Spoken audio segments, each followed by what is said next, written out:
everybody, hi, it's Steve Verrier with Lake State Mortgage and FloridaMortgageCenter.com. It's time for another tip, and joining me today is Patty Murphy with Palm Coast and the Beaches Real Estate. See, Patty's here because we're going to be talking about flowers and gardens and things like that, all beautiful and pretty things. And when I think beautiful, pretty things, I think Patty. Aww. So, and not only that, Patty's loved to join me here at beautiful Ocean Hammock Gardens on A1A.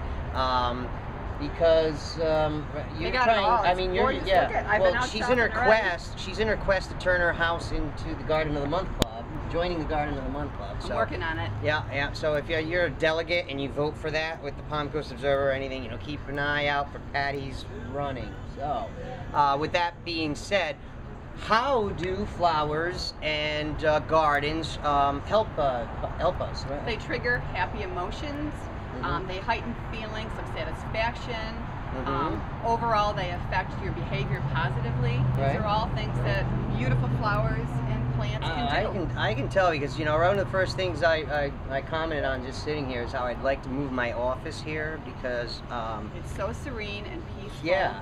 You know, after a hard day of work, which our work isn't always hard. Some days we have hard days, but I always find it very relaxing to go home. Right. Water my plants in the garden, maybe do a little pruning. It's a very relaxing thing for me. All right, but this tip is going to be about using these beautiful accents here, quick, simple, and easy. So one thing Patty was telling me about was using them as centerpieces. Oh, it's super easy. You can just get a big, beautiful bowl, like a punch bowl of water, and you can cut gardenias. Crystal. If we had a crystal bowl. You can cut gardenias, orchids, camellias, gerbera daisies, and float them in the water with candles. That is the prettiest fancy for a nice party. Very good, yeah, or a romantic dinner or anything like that. The other thing I love to do is I love to have fresh herbs in my kitchen. Pots of rosemary, basil, and I don't know if people realize this. There are so many kinds of basil. There's cinnamon basil, there's Thai basil, there's sweet perfect basil. for the windowsill or perfect. Anything, right? Little sunlight on them, grow them, throw them in your food.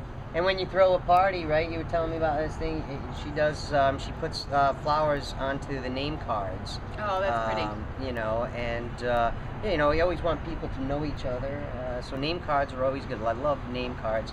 People always want to try and take my name card off when I'm out. And why are you still working? But it's all.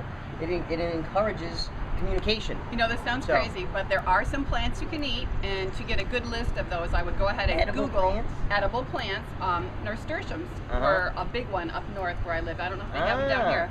But what you can actually do is take the blooms, put them in a nice cube tray, and freeze them. Right, ice cubes. cubes. Put them in your drinks, and they look beautiful. They're edible. You can throw them on a salad. But like I said, make sure you Google edible plants because you don't want to confuse those when you guess.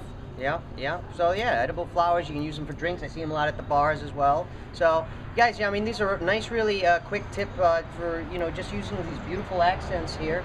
So come down and check out Hammock Gardens and get your green thumb going, right? Absolutely. Yes. Thanks for joining us. And listen, if you're looking for help with any home purchasing activity, Patty's great at real estate, and unless you're paying cash, you need to talk to someone like me. So give us a call. Take care. Bye.